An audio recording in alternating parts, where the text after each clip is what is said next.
the today's light, your ultimate destination for success.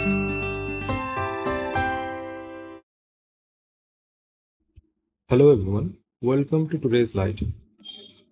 প্রথম প্রশ্ন আমাদের বলা হচ্ছে KNO3 এতে আমাদের পটাশিয়ামের শতকরা পরিমাণ কত? What is the percentage of potassium in KNO3? ওকে, তো এইখানে যে পার্সেন্টেজের কথা বলা হচ্ছে এটা হচ্ছে আসলে মাস পার্সেন্টেজ। তো মাস পার্সেন্টেজের আমাদের যে ফর্মুলাটা রয়েছে, মাস percentage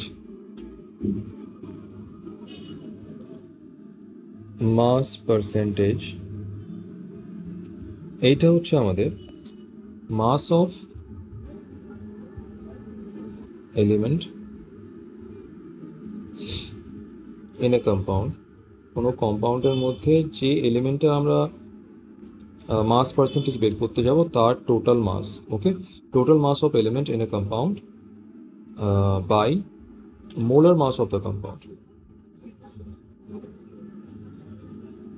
molar mass of compound, যে কম্পাউন্ডের মধ্যে আমরা মাস পার্সেন্টেজটা বের করতে যাচ্ছি তার মোলার মাস ইনটু 100। ওকে, যেহেতু এখানে পার্সেন্টেজ রয়েছে তাই এটা 100। এটা আমাদের ফর্মুলা। এই ফর্মুলাটা ইউজ করে কিন্তু আমরা এখানে মাস পার্সেন্টেজ অফ পটাশিয়াম এটা আমরা বের করবো পটাশিয়াম নাইট্রেটের ক্ষেত্রে। তো এইখানে আমাদের মাস পার্সেন্ট অফ কম্পাউন্ডটা আমাদের এখানে দেওয়া রয়েছে কিন্তু পটাশিয়াম নাইট্রেট। তো এইটার আমাদের মোলার মাসটা কিন্তু বের করতে হবে। তো প্রথমে আমরা molar mass of potassium nitrate বের করে নেব। মোলার মাস অফ KNO3 এটা আমাদের কি হবে? পটাশিয়ামের মোলার মাস হচ্ছে আমাদের 39, নাইট্রোজেনের হচ্ছে আমাদের 14, অক্সিজেনের হচ্ছে আমাদের 16। তো 16 ইন্টু 3, তো এইটা আমাদের দাঁড়াবে 39 প্লাস 14 প্লাস 48। তো এটা আমাদের টোটাল হয়ে যাবে 101 গ্রাম। ওকে, তো 101 গ্রাম পার মোল এটা হচ্ছে আমাদের মোলার মাস। তো এইবার আমাদের যে পার্সেন্টেজ মাসটা বেরোবে সেটা হবে আমাদের, এখানে আমরা টোটাল মাস অফ এলিমেন্ট আমরা কিভাবে বের করবো সেটা আমরা আরেকবার দেখে নেব। এই যে এখানে আমাদের ফর্মুলাতে রয়েছে যে total mass of element in a compound, এটা আমরা কিভাবে বের করতে পারবো? এটা যে total mass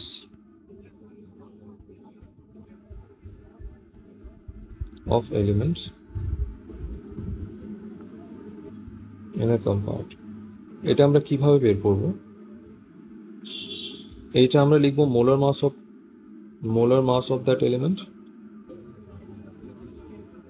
molar mass of element into its atomicity. Atomicity মানে কম্পাউন্ডের মধ্যে এই এলিমেন্টের কতটা অ্যাটম রয়েছে। ওকে, কটা অ্যাটম রয়েছে সেটাই হচ্ছে অ্যাটমের সংখ্যা কোনো একটা কম্পাউন্ডের মধ্যে কোনো এলিমেন্টের, সেটাই হচ্ছে তো অ্যাটমিসিটি। ওকে, তো এখানে আমরা মোলার মাস অফ পটাশিয়াম লিখবো, দ্যাট ইজ 39। আর আমাদের KNO3 মধ্যে আমাদের পটাশিয়ামের যে অ্যাটমিসিটি দ্যাট ইজ 1, তো এইখানে আমরা লিখবো 1। ওকে, আর এর মোলার মাস হচ্ছে আমাদের কম্পাউন্ডের মোলার মাস 101। ওকে, আর পার্সেন্টেজের জন্য আমাদের ইন্টু 100 করতে হবে। তো আমাদের টোটাল যেটা দাঁড়াবে সেটা হচ্ছে আমাদের 39 ইন্টু 100 বাই 101। মানে নিচে আমাদের দেখতে পাচ্ছি আমরা 100 বাই 101 যদি করি তাহলে এটা কিন্তু লেস দ্যান 1 আসবে। ওকে, দিস ইজ লেস দ্যান 1। তো লেস দ্যান 1 যদি হয় তাহলে এই টোটালটা হবে 39-এর কম। ঠিক আছে, তো আমরা যদি এটা এক্স্যাক্টলি ক্যালকুলেট করি তাহলে এটা আমাদের অ্যাপ্রক্সিমেটলি আসবে কিন্তু 38.7%। ওকে, তো আমাদের ফাইনাল যে আনসারটা হবে সেটা কিন্তু আমাদের 38.7% হবে। এর পরের প্রশ্নে বলা হচ্ছে নিচের মধ্যে কোনটি প্যারাসিটামলের সঠিক গঠন? Okay, which of the following is the correct structure of paracetamol? প্যারাসিটামলের স্ট্রাকচারটা আমাদের দেখার আগে আমরা দেখে নেব প্যারাসিটামলের আমাদের IUPAC নেমটা কি। প্যারাসিটামলের যে IUPAC নেম সেটা হচ্ছে আমাদের, এটাকে বলা হয় 4-hydroxy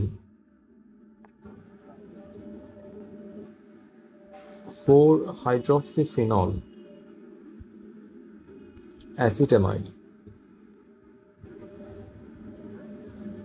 ওকে, মানে এইখানে আমরা দেখতে পাচ্ছি যে আমাদের অ্যাসিটামাইডের এন পজিশনে কিন্তু আমাদের 4-হাইড্রক্সিফিনলটা যুক্ত রয়েছে। তো আমরা এই স্ট্রাকচারটা কিভাবে ড্র করব? প্রথমে আমরা একটা অ্যাসিটামাইড লিখব। অ্যাসিটামাইড হচ্ছে আমাদের CH3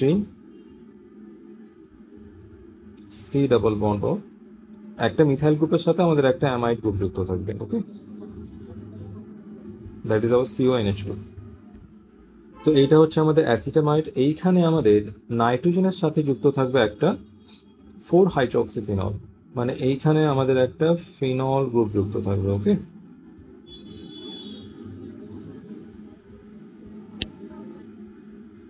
phenol group.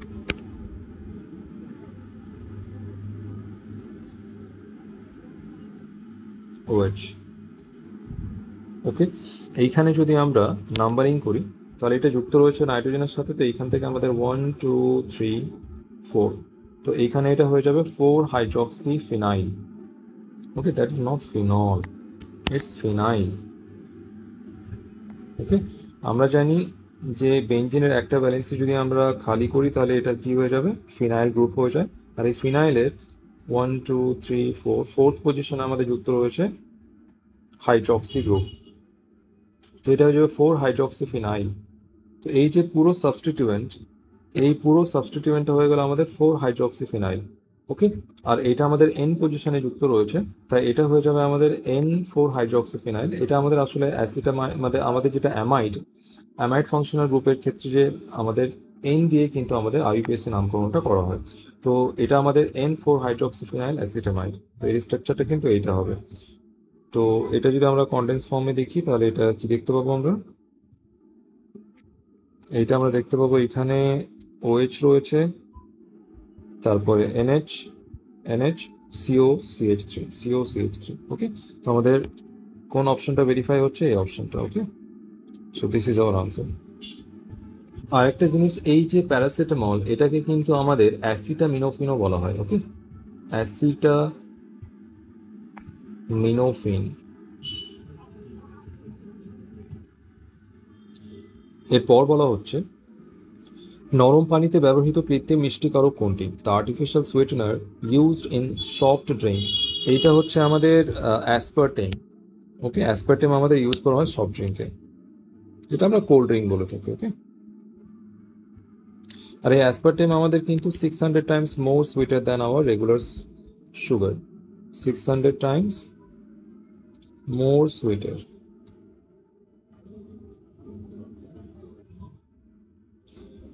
Sweater than sugar. এর পরের প্রশ্ন বলা হচ্ছে আমাদের নিচের কোনটি সঠিক তথ্য নয়? ওকে, which of the following statement is not correct? Option এতে বলা হচ্ছে আমাদের compared to SF6 TEF6 is easily ionized or hydrolyzed by water. ওকে, তো এইটা আমাদের সঠিক স্টেটমেন্ট, যে যেহেতু এখানে আমাদের SF6-এ আমাদের যে সেন্ট্রাল অ্যাটম সালফার, এর সাইজটা কম, আর এখানে টেলুরিয়াম F6, এখানে টেলুরিয়ামের সাইজটা বড়, তাই এখানে এটা সহজে আয়োনাইজড হয়ে যাবে, কিন্তু এইখানে কিন্তু SF6 এটা কিন্তু সহজে আয়োনাইজড হবে না ডিউ টু স্মলার সাইজ। এরপরে H2S shows only reducing property, না, H2S যেটা, এইটা কিন্তু আমাদের can also act as oxidising agent, এটা অক্সিডাইজিং এজেন্ট হিসেবে কাজ করে, can also act as oxidising agent. Okay, তো এটা আমাদের ভুল স্টেটমেন্ট হয়ে যাবে। এরপরে বলা হচ্ছে in SO4 2- ion all SO bond lengths are equal. Yes, এটা কিন্তু সঠিক, ডিউ টু রেজোনেন্স হাইব্রিড, এখানে রেজোনেন্স হয়, আর রেজোনেন্সের ফলে যে রেজোনেন্স হাইব্রিড তৈরি হয় সেখানে আমাদের সমস্ত বন্ড লেন্থ কিন্তু আমাদের ইকুয়াল হয়ে যায়। এরপরে in SF4 all SF bond lengths are equal, না, এটা কিন্তু ভুল, সমস্ত বন্ড লেন্থ কিন্তু ইকুয়াল হয় না, এটা আমি দেখিয়ে দিচ্ছি। তো এইখানে আমাদের কোন অপশনগুলো ভুল হয়ে গেল? বি অ্যান্ড ডি দুটোই আমাদের ভুল হচ্ছে। ওকে, এখানে কিন্তু আমাদের বোথ অপশন দেওয়া নেই, কিন্তু এটা দুটোই ভুল হবে। তো আমরা আরেকটা অপশন লিখে নেবো এখানে, both B and D are incorrect. আমরা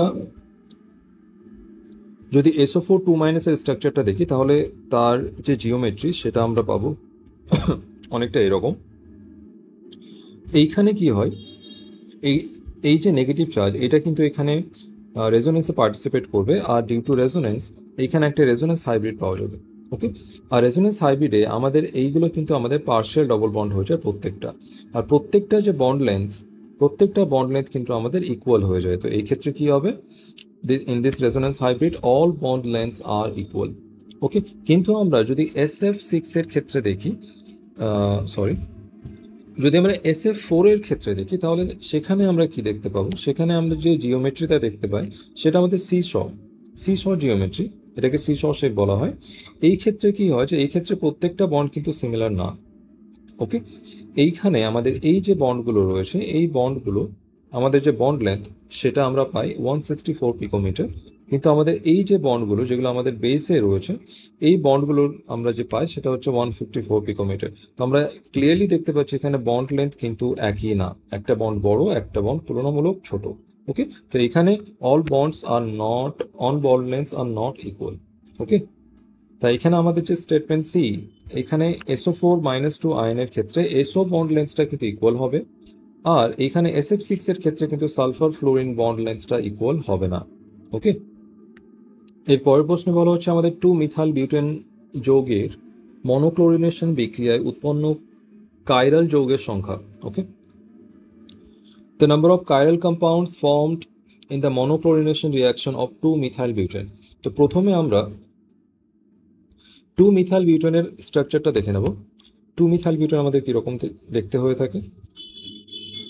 প্রথমে আমরা একটা বিউটেন নিয়ে নেব, CH2 CH2 and then CH3, this is our butane. এইখানে আমাদের সেকেন্ড পজিশন আমরা একটা মিথাইল গ্রুপ আর একটা নিয়ে নেব। ওকে, এইবার এইখানে যদি আমরা মনোক্লোরিনেশন করি তাহলে কি হবে, এইখানে যে কোনো একটা পজিশনে কিন্তু আমাদের একটা ক্লোরিন কিন্তু অ্যাড হবে। ওকে, সেটা একটা হাইড্রোজেন বেরিয়ে যাবে আর একটা ক্লোরিন অ্যাড হবে। তো এটা আমাদের মনোক্লোরিনেশন। এইবার আমরা মনোক্লোরিনেশন করার পর আমাদের কাইরাল কম্পাউন্ডটা আমাদের দেখতে হবে। ওকে, নাম্বার অফ কাইরাল কম্পাউন্ড কিভাবে ফর্ম হবে, কাইরাল তখনই ফর্ম হবে যখন তার প্রত্যেকটা ভ্যালেন্সি আলাদা হবে। ওকে, all the four valencies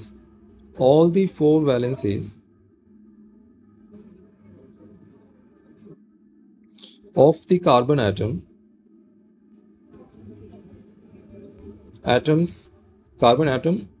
are different. Carbon অ্যাটমে যদি প্রত্যেকটা ভ্যালেন্সি ডিফারেন্ট হয় তাহলে সেই কার্বনকে আমরা কি বলবো, কাইরাল কার্বন। আর যে কার্বনের মধ্যে আমাদের যে কম্পাউন্ডের মধ্যে আমাদের কাইরাল কার্বনটা থাকবে তাকে কিন্তু আমরা বলবো অপটিক্যালি অ্যাক্টিভ কম্পাউন্ড।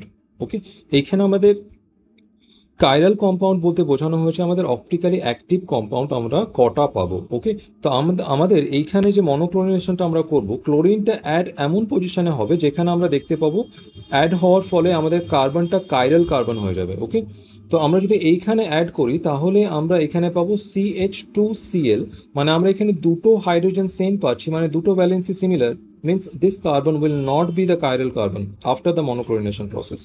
কিন্তু আমরা যদি এই পজিশনে কার্বনটা দেখি তাহলে আমরা এখানে দেখতে পাচ্ছি CH2 রয়েছে, একটা ভ্যালেন্সিতে আমাদের রয়েছে মিথাইল গ্রুপ অ্যাডেড রয়েছে, আর এইখানে আমাদের রয়েছে আইসোপ্রোপাইল অ্যাডেড। ওকে, তো দুটো ভ্যালেন্সি আমরা অলরেডি আলাদা দেখতে পাচ্ছি, আর আফটার মনোক্লোরিনেশন এখানে একটা H থাকবে আর একটা Cl থাকবে, মানে আমরা এখানে দেখতে পাচ্ছি এই যে কার্বনটা এখানে যদি মনোক্লোরিনেশন হয় তাহলে এইটা কিন্তু একটা কাইরাল কার্বন হয়ে যাবে। এইখানে যদি আমরা মনোক্লোরিনেশন করি তো এই হাইড্রোজেনটা বাদ যাবে, এখানে একটা ক্লোরিন আসবে, কিন্তু এখানে দুটো মিথাইল গ্রুপ যুক্ত থাকে, কিন্তু এটা আমাদের কাইরাল কার্বন হবে না। আর এখানে এটা অলরেডি মিথাইল গ্রুপ, আর এখানে আমরা দেখলাম মিথাইলে আমরা যখন ক্লোরিনেশন করছি তখন সেটা কাইরাল কার্বন থাকছে না। তো কাইরাল কার্বন কিন্তু আমরা একটাই পাচ্ছি, this is the chiral carbon after monochlorination. তো মনোক্লোরিনেশনটা আমরা করে ফেলি, এইখানে আমরা একটা ক্লোরিন অ্যাড করে নেব, তো আফটার মনোক্লোরিনেশন এই যে প্রোডাক্টটা তৈরি হবে এইখানে এইটা একটা আমাদের কাইরাল কম্পাউন্ড কিন্তু তৈরি হচ্ছে। কিন্তু এখানে আমরা একটা অপশন কিন্তু এখানে দেখতে পাচ্ছি না, এখানে আমরা মিনিমাম দুটো দেখতে পাচ্ছি। মানে এখানে এটার স্টিরিও কেমিস্ট্রিটাকে কিন্তু আমাদের এখানে কনসিডার করা হয়েছে। মানে এটার সামনের বন্ডটা আমাদের এইরকম হবে, পেছনে আমাদের একটা হাইড্রোজেন রয়েছে। মানে এখানে আমাদের ক্লোরিনটা সামনেও থাকতে পারে, ওরিয়েন্টেশন পেছনেও থাকতে পারে। ওকে, ক্লোরিনটা এখানে পেছনেও থাকতে পারে, হাইড্রোজেন সামনে থাকতে পারে। ওকে, তো এর ওরিয়েন্টেশন আমাদের যে কোনো কিছু হতে পারে। মানে এখানে এর দুটো এনান্সিওমার আমরা পাবো। ওকে, টু এনান্সিওমার্স। এটা যদিও আমাদের একটাই কম্পাউন্ড হয় এনান্সিওমার্স, কিন্তু এইখানে দুটো এনান্সিওমারকে কিন্তু এরা দুটো ডিফারেন্ট কম্পাউন্ড হিসেবে কনসিডার করেছে। ওকে, তো these are considered as two different compound here in this case, two different compound considered.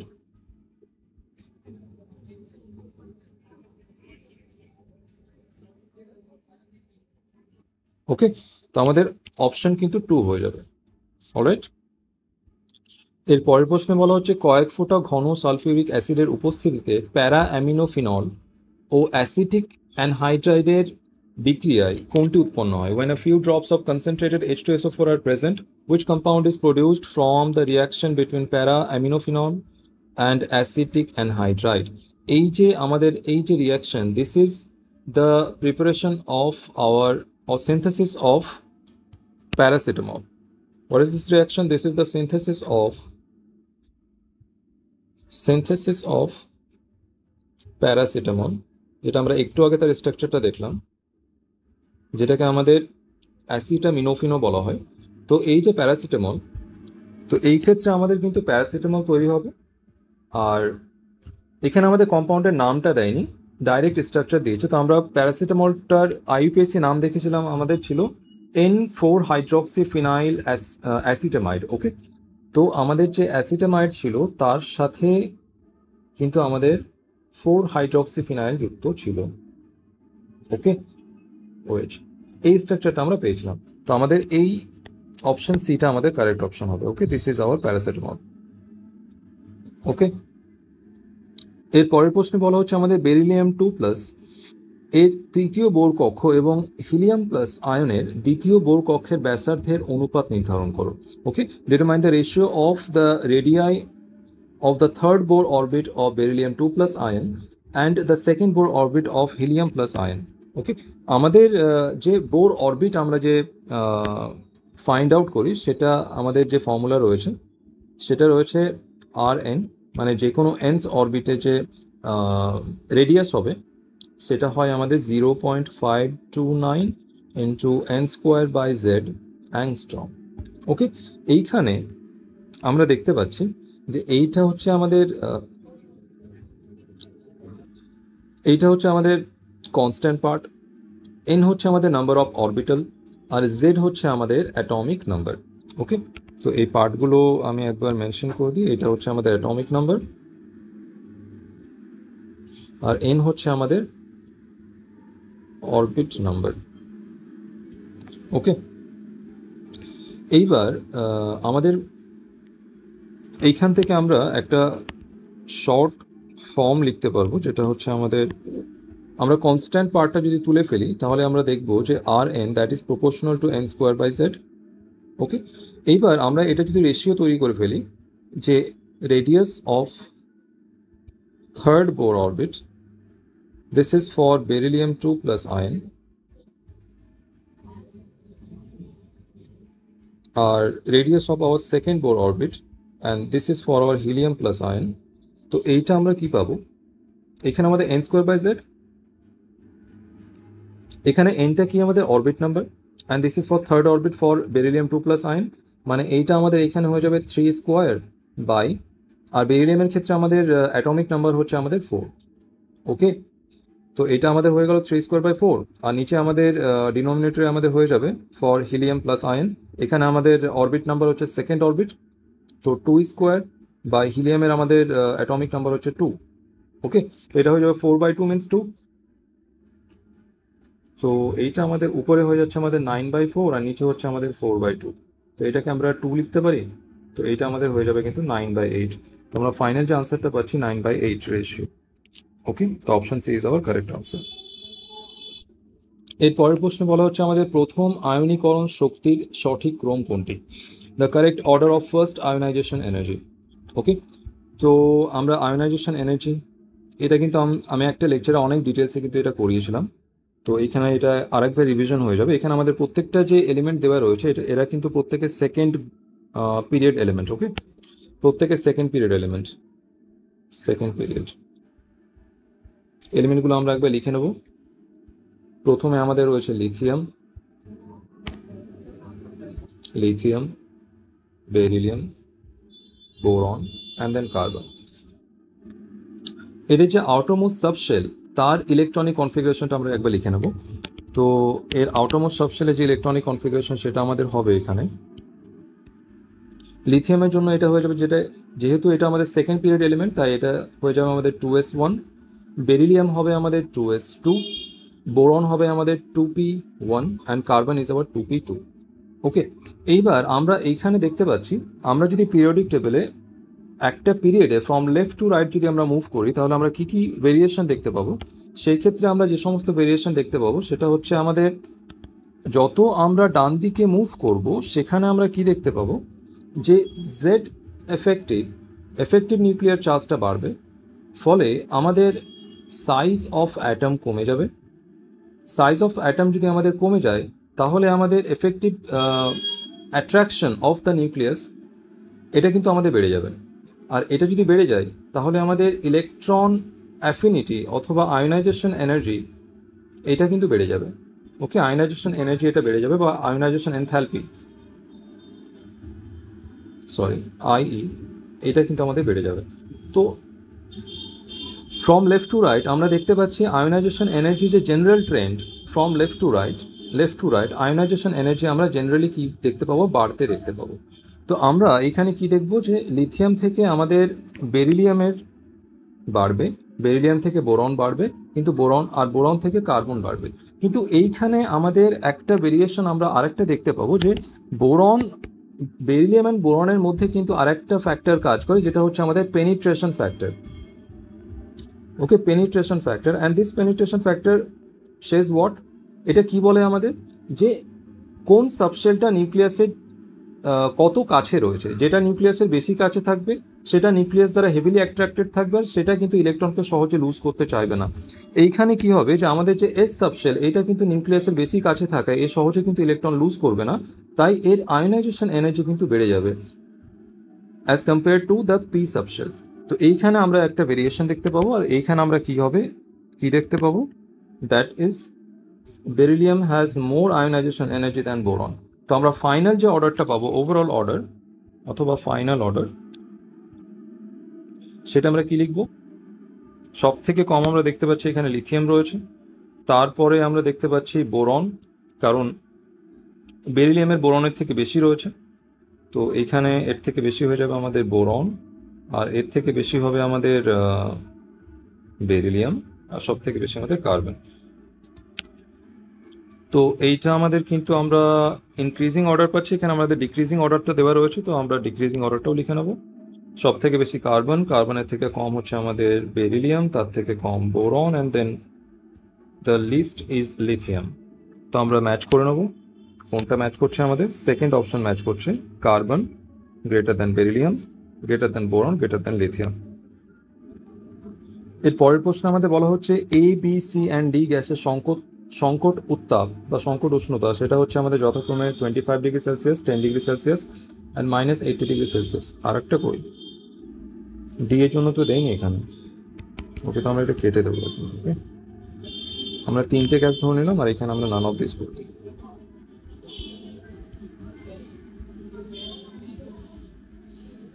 ওকে, না,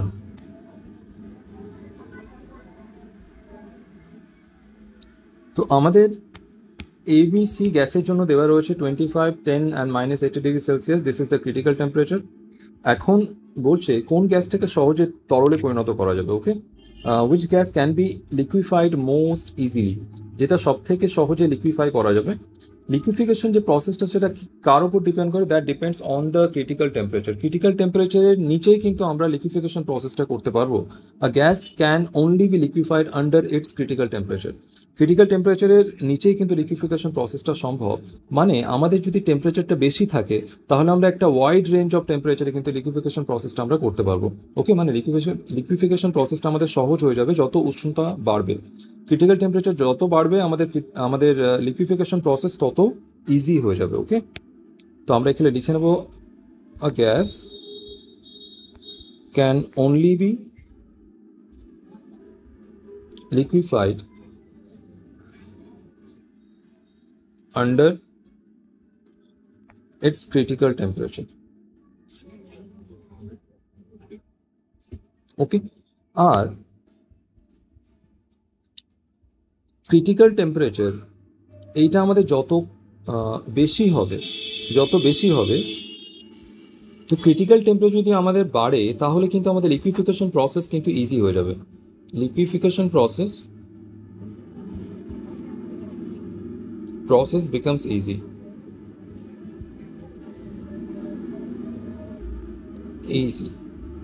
ওকে, তো আমাদের সব থেকে ক্রিটিক্যাল টেম্পারেচার যা বেশি থাকবে তার লিকুইফিকেশন প্রসেসটা আমাদের ইজি হবে।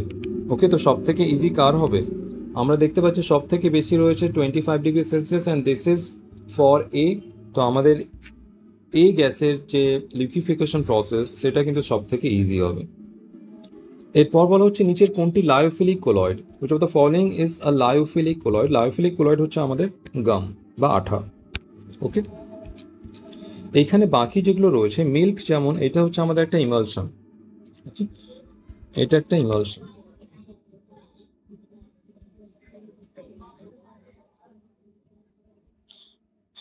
ফগ হচ্ছে আমাদের এরোসল। আর ব্লাড, এটাকে আমরা বলতে পারি একটা হেটেরোজেনাস সলিউশন। এর মধ্যে অনেক কিছু থাকে, হেটেরোজেনাস সলিউশন। ওকে, তো আমাদের আনসার গাম হবে। এরপর বলা হচ্ছে স্থির উষ্ণতায় নিচের বিক্রিয়াটির ক্ষেত্রে কোন বিবৃতিটি সত্য বা সঠিক? For the following reaction at constant temperature with statement is true. এইখানে আমাদের একটা রিয়াকশন দেওয়া রয়েছে আর এইখানে আমাদের delta H and delta U এর মধ্যে রিলেশন জিজ্ঞেস করেছে। ওকে, রিলেশন জানতে চেয়েছে। তো এটা একটা থার্মোডাইনামিক রিয়াকশন। এইখানে আমাদের আমরা অলরেডি জানি যে আমাদের যে রিলেশনটা পাওয়া যায় delta H that is equal to delta U plus delta N G R T. Okay, এই রিলেশনের উপরে আমরা অলরেডি কোশ্চেন সলভ করে ফেলেছি প্রিভিয়াস ভিডিওতে। এইখানে আমাদের ডেল্টা এনজিটা কি? ডেল্টা এনজি হচ্ছে আমাদের গ্যাসিয়াস প্রোডাক্টের মোল মাইনাস গ্যাসিয়াস রিয়াক্ট্যান্টের মোল। তো এইখানে আমরা দেখতে পাচ্ছি প্রোডাক্টে আমাদের 1 মোল রয়েছে আর এইখানে আমাদের 1+2, মানে আমাদের প্রোডাক্টের মোল মাইনাস রিয়াক্ট্যান্টের মোল 1+1/2। এইটা যদি আমরা করি তাহলে এটা -1/2 পাবো আমরা, -1/2। তো এইখানে আমরা যদি ভ্যালুগুলো সাবস্টিটিউট করি তাহলে কি দেখতে পাবো? Delta H that is equal to delta U plus এটা -1/2 হয়ে যাবে আর টি। ওকে, তো এখন এইখানে যে রিলেশনটা দেখতে পাচ্ছি আমাদের মাইনাস দিয়ে কোনো রিলেশন নেই। ওকে, গ্রেটার দ্যান লেস দ্যান দিয়ে রয়েছে। আমরা এখানে দেখতে পাচ্ছি ডেল্টা এইচকে ডেল্টা ইউ এর সমান করতে গেলে ডেল্টা ইউ থেকে কিছু কম করতে হচ্ছে, মানে ডেল্টা ইউটা ডেল্টা এইচ এর থেকে বড়, মানে delta H that is less than delta ইউটা বড়। ওকে, তো আমরা এই রিলেশনটা কিন্তু পাচ্ছি। তো এইখানে হয়ে যাবে আমাদের delta H that is less than delta U. তো এই অপশনটা আমাদের ট্রু হবে। এর পরের প্রশ্নে বলা হচ্ছে আমাদের যদি বিক্রিয়কের প্রাথমিক গাঢ়ত্ব এ হয় তাহলে শূন্য ক্রমের বিক্রিয়া সম্পন্ন হতে কত সময় লাগবে? If the initial concentration of the reactant is a then the time required for complete reaction in zero order kinetics. Okay, এখানে জিরো অর্ডার বলা রয়েছে, মানে আমাদের যে রেট constant বা rate of reaction does not depend on the concentration of রিয়াক্ট্যান্টের কনসেন্ট্রেশনের উপরে কিন্তু রেটটা ডিপেন্ড করে না। এই ক্ষেত্রে যে আমরা রেট ডিফারেন্সিয়াল রেট লটা যেটা পাই আমরা, সেখান থেকে আমরা ইন্টিগ্রেটেড রেট লটা ডিফাইন করে থাকি। ইন্টিগ্রেটেড রেড ল, সেখানে আমরা কি দেখতে পাই? সেখানে আমরা দেখতে পাই concentration of A at any time t, that is equal to initial concentration A naught minus KT. ওকে, এইখানে আমাদের বলা হয়েছে time required for complete reaction. Complete রিয়াকশনের জন্য যদি টাইম আমাদের টি হয়, তাহলে রিয়াকশন যখন কমপ্লিট হবে তখন আমাদের রিয়াক্ট্যান্টের কনসেন্ট্রেশন কিন্তু আমাদের জিরো হয়ে যাবে। তো এটি উইল বি জিরো। ওকে, যখন আমাদের রিয়াকশন কমপ্লিট হয়ে যাবে, আর আমাদের ইনিশিয়াল যে কনসেন্ট্রেশন এ নট সেটা আমাদের দেওয়া রয়েছে স্মল এ। ওকে, তো আমরা ভ্যালুগুলো যদি সাবস্টিটিউট করি তাহলে আমরা এখানে দেখতে পাবো 0 equal to small a minus KT, means এখানে আমরা পাচ্ছি KT that is equal to a, means T equal to a by K. Okay, তো আমরা এখানে দেখতে পাচ্ছি আমাদের ফার্স্ট অপশনটা আমাদের ট্রু হচ্ছে।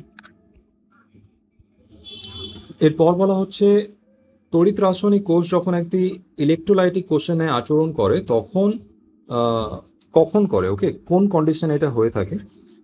when does an electrochemical cell behave like an electrolytic cell? এটা কখন হয়? যখন আমাদের এক্সটার্নাল ইএমএফ আমাদের সেল ইএমএফ এর থেকে বেশি হয়। ওকে, our external EMF is greater than our EMF of the cell. এইটা যখন হয় তখন কিন্তু আমাদের এটা ইলেকট্রোলাইটিক সেল হিসেবে ব্যবহার করে। এইবার এই যে যখন এটা জিরো হয়ে যায়, ইএমএফ অফ দ্য সেল যদি জিরো হয়ে যায়, এটা কখন হয়? অ্যাট ইকুইলিব্রিয়াম হয়ে থাকে, অ্যাট ইকুইলিব্রিয়াম। আর এই পজিশনে কিন্তু আমাদের সেলটা নষ্ট হয়ে যায়, cell stop working, cell stop working. Okay, আর যদি সেলের ইএমএফ আর এক্সটার্নাল ইএমএফ যদি আমাদের সমান হয়ে যায় তাহলে কিন্তু কারেন্ট ফ্লোটা স্টপ হয়ে যায়, স্টপ কারেন্ট ফ্লো।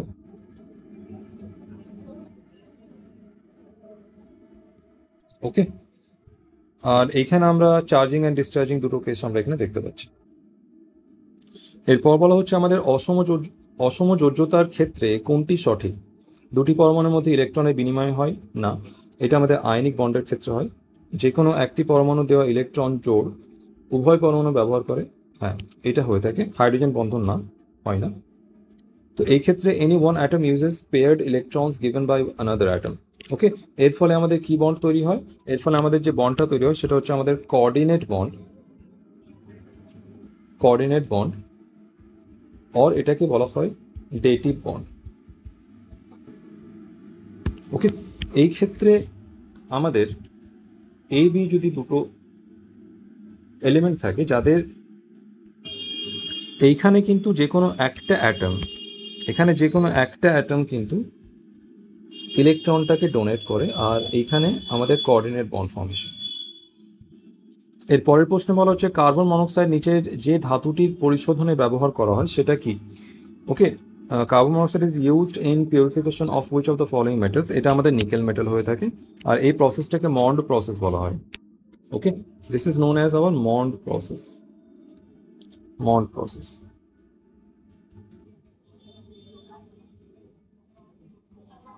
এরপর আমাদের একটা আনব্যালেন্সড রিয়াকশন দেওয়া রয়েছে, এখানে এক্স ওয়াই অ্যান্ড জেড এর মান জানতে চাওয়া হয়েছে। ওকে, এটা আমরা যদি সরাসরি ব্যালেন্সিং করার চেষ্টা করি তাহলে কিন্তু অনেক সময় লেগে যাবে। তো যে মেথডটা স্ট্যান্ডার্ড মেথড যেটা ইউজ করা হয় সেটা আমরা দেখে নেবো। এখানে আমরা যে এলিমেন্ট রয়েছে তাদের নাম্বার কিন্তু আমরা left hand side and right hand সাইডে ইকুয়াল করবো। ওকে, প্রথমে আমরা যদি এখানে সালফারের ক্ষেত্রে দেখি তাহলে আমরা দেখতে পাচ্ছি এখানে এক্স সালফার রয়েছে, ডান দিকে আমরা বাম দিকে দেখতে পাচ্ছি এক্স অ্যাটম রয়েছে, ডান দিকে যদি আমরা দেখি তাহলে দেখবো এখানে একটা, এখানে তিনটে, মানে টোটাল চারটা রয়েছে।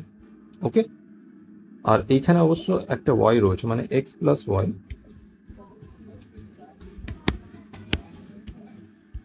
X plus y that is equal to 4। এরপরে আমরা যদি হাইড্রোজেনের ক্ষেত্রে দেখি হাইড্রোজেন, তাহলে আমরা লেফট হ্যান্ড সাইডে দেখতে পাচ্ছি হাইড্রোজেন রয়েছে এখানে দুটো। ওকে, মিনস 2x, আর এইখানে রয়েছে আমাদের দুটো, মিনস 2z। ওকে, মানে এখানে আমরা দেখতে পাচ্ছি x ইকুয়াল টু z, এই একটা রিলেশন আমরা পেলাম। এরপরে আমরা যদি অক্সিজেনের ক্ষেত্রে দেখি তো আমরা লেফট হ্যান্ড সাইড কটা অক্সিজেন দেখতে পাচ্ছি? এইখানে আমাদের রয়েছে 7খানা, 4খানা আর 2খানা, মানে আমরা এখানে দেখতে পাচ্ছি 7 প্লাস 4x প্লাস 2y, এইটা ইকুয়াল টু আমাদের এখানে 4টে, 3 4 12, তো 12 4 16খানা, প্লাস এখানে আমাদের জেড অক্সিজেন রয়েছে। ওকে, মিনস জেড। এটাকে যদি আমরা সিম্পলিফাই করি তাহলে আমরা দেখতে পারবো যে 4x plus 2y that is equal two 16 minus 7, that is our 9 plus Z. এখন আমরা দেখছি এখানে x ইকুয়াল টু জেড, মানে এই জেডটাকে আমরা এখানে x লিখে ফেলবো। ওকে, তো 4x মাইনাস এক্স, তো এইটা আমাদের হয়ে যাবে এখানে 3x plus 2y that is equal two 9, এইটা আমরা একটা ইকুয়েশন পেলাম। আর এখানে আমরা x plus y equal to 4, এইটা একটা ইকুয়েশন পেয়েছি। ওকে, তো এই দুই ইকুয়েশনে এইটাকে যদি আমরা 3 দিয়ে মাল্টিপ্লাই করে ফেলি, মাল্টিপ্লাইড উইথ 3, দেন আমরা দেখতে পাবো এখানে 3x plus 3y that is equal to 4, এইটা আমরা নাম দিয়ে দিলাম ইকুয়েশন 2। এবার ইকুয়েশন 1 থেকে যদি ইকুয়েশন 2 আমরা বাদ দিই, 3x plus 2y that is equal two 9, 3x plus 3y that is equal to 4, তো এইটা যদি আমরা মাইনাস করি তাহলে আমরা এটা ক্যান্সেল আউট হয়ে যাবে। এখানে আমরা একটা দেখতে পাচ্ছি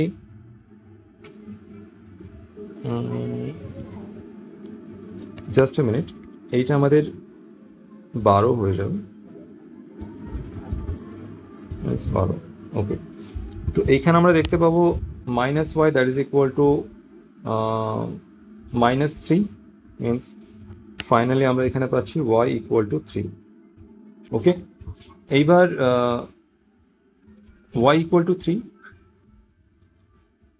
আর x plus y that is equal to 4, এইখানে যদি আমরা ওয়াইয়ের ভ্যালুটা পুট করি, ওয়াইয়ের ভ্যালু যদি পুট করি তাহলে আমাদের এক্স ইকুয়াল টু পাবো আমরা 4 minus 3 that is equal to x equal to 1, আর এক্স যদি 1 হয় তাহলে আমাদের জেডও 1 হয়ে যাবে। ওকে, তো আমরা ফাইনাল যদি আনসারটা লিখি তাহলে আমরা এখানে কি দেখতে পাবো, x y and z. X আমরা দেখতে পাচ্ছি 1, y is our 3 and z equal to 1, তো আমরা 1 3 অ্যান্ড 1 দেখতে পাচ্ছি, তো আমাদের অপশন এ আনসার হবে। ওকে, আজকে এই পর্যন্তই। লেকচার পিডিএফ তোমরা আমাদের টেলিগ্রাম চ্যানেল থেকে পেয়ে যাবে, যারা এখনো জয়েন করেনি এই লিঙ্কের মাধ্যমে তোমরা আমাদের টেলিগ্রাম চ্যানেলটাকে জয়েন করতে পারবে। Okay, thank you so much for attending today's class. যদি আজকের লেকচার তোমাদের ভালো লেগে থাকে তাহলে অবশ্যই লেকচারটি তোমরা লাইক করবে, শেয়ার করবে, আমাদের চ্যানেলটি অবশ্যই সাবস্ক্রাইব করবে। চলো দেখা হবে আবার পরবর্তী লেকচারে। Till then stay on, take care, good bye.